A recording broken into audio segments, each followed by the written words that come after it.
All right, so now that you've got Node and Hyper installed, it's time to check it out and see what we can do using Node.js.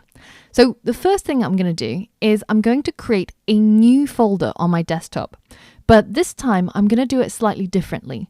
I'm going to be using our brand new Hyper terminal, and we can issue it commands in order to get it to do what we want. So the first thing I'm going to type is pwd. And this stands for print working directory. So print where we are currently. Now, working with the command line involves a little bit of imagination. You have to be able to imagine where you are in this giant filing cabinet. So, for example, you might have a cabinet and it has 3 drawers. Inside the first drawer, there might be 3 folders. Inside the first folder, there might be another 3 folders. So this is how directories work on your computer. And we're going to go into this in a lot more detail in the next module, where we explore everything that we can do using the command line. But here's a little bit of a taster or a sneak peek of the fun things that are yet to come. So by using the pwd command and hitting enter, we get printed out a number of lines that shows us where we are in this giant filing cabinet. So the starting point is called the root. And then we're inside a folder called users. And inside that folder, there's another folder called Angela Yu. So if you're used to a graphical interface, this is basically where we are. We're inside this current folder.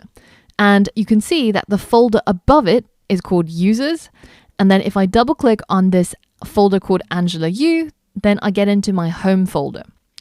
And from here, you can see that we have our desktop folder.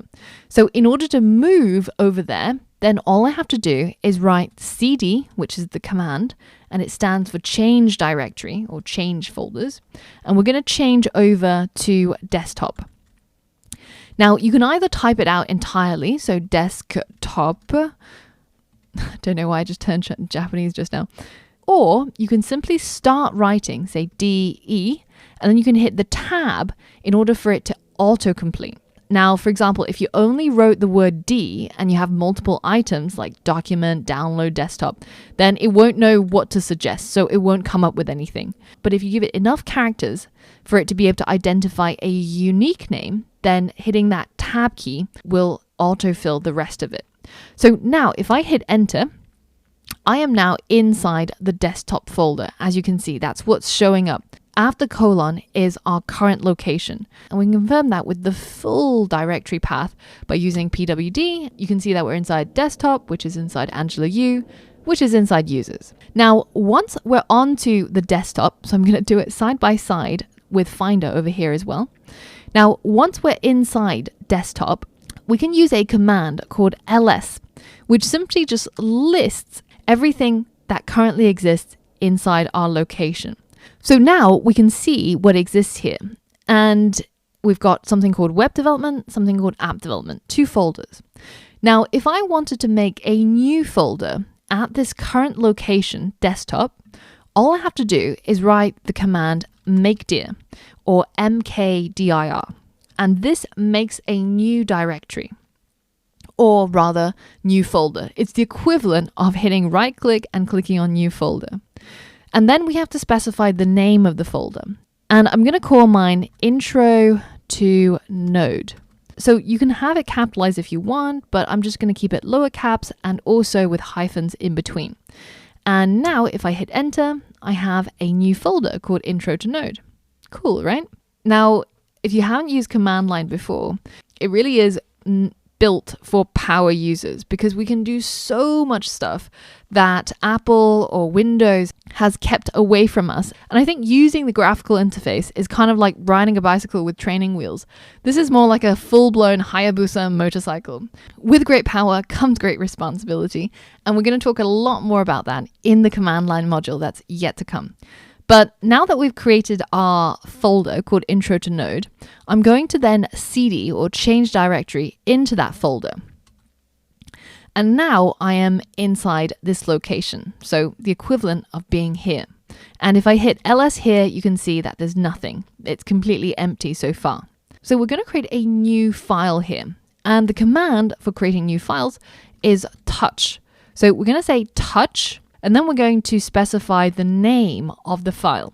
So we're going to say touch index.js. And now if I hit enter, you can see, wow, brand new file that's just been created out of midair. So if we double click on this, it should open up in Atom. If it doesn't, then make sure you right click and tell it where to open to, which is Atom. And inside this file, we're going to simply create a console log that just says, hello world. Up till now, we've only been able to run this code if we incorporated it into an HTML file and opened it inside our browser. But now we're going to do something slightly crazy. We're going to run this code using our computer. And we can do that by simply being inside the folder where that file exists. So when I hit ls, I should be able to see the file that I want to run. And then I'm going to use the command node index.js. So this says use node to run this file.